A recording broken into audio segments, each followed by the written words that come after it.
Treneris, sveikinimai su pergalė. Kokios tos emocijos po tokio debiuto? Ačiū už sveikinimus. Norėčiau pirmą pasveikinti, kad varžovą, kad irgi davė gerą kovą. Čia šiaip iš esmės mano indėlis dar labai mažas, nes mano tai 3 treniruotės buvo. Tai čia vis tiek yra viskas, kaip sakau, nuo praeitų trenerių likę, kurie dirbo, asistentai, kurie tai merginos, jo šitą pergalę man padovanojo ir ačiū joms labai. Kas buvo svarbiausi dalykai šiandien lėmė jūsų akimu?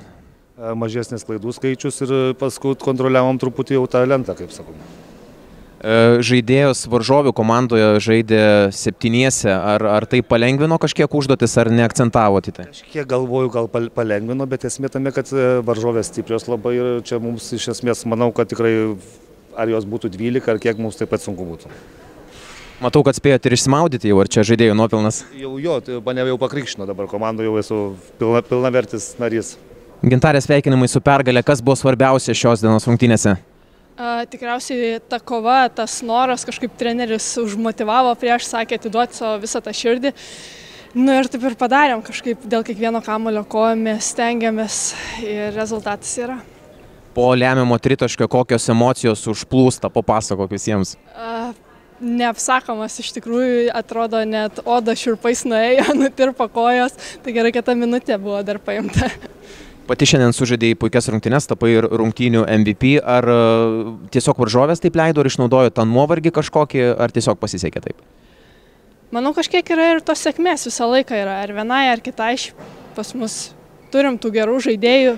Vieną dieną vienai pasiseka, kitą dieną kitai. Šiandien man tiesiog taip ir gavosi. Treneri, turbūt klausti pralaimėjimo priežasčių net nereikia. 4. kėliny žaidėjos matėsi, kad pavargusios buvo. Ar kažką daugiau pats išvelgė dar? Viską kaip ir pats atsakėt su šito klausimu, bet, blemba, taip kažkaip, aš suprantu, tas nuovargis yra, viskas yra okei, negali ant jų per daug pykti ir panašiai, bet norėtųsi vis tiek, kad iki galo išklausytų, tarkim, darėm gynybą, nurodymas buvo vienoks, padarė visiškai priešingai. Aš suprantu, kad iš to nuovargio tas bus, bet norėtųsi vis tiek kažkiek išlaikyti tą tokią kokybę. Kiek įmanoma daugiau. Pozityvių žinių kažkokių pateikim Klaipėdos komandos gerbėjams dėl nežaidusių žaidėjų šiandien. Kada laukti jau rotacijoje papildymo? Gerų žinių neturiu, nebent blogas galiu duoti, bet blogas pasilaikysiu gal savo. Ar iki šeštadienio su Daugpilį pavyks atsistatyti, kiek įmanoma?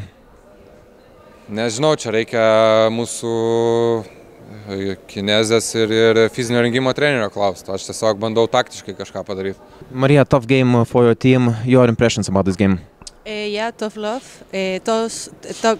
I'm very proud of my team. We have a short bench and we gave it all. The result was just only 3 down, and we only have like 6-7 players.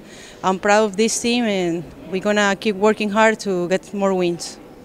You had only 7 players healthy at this game. How it is difficult to play like that?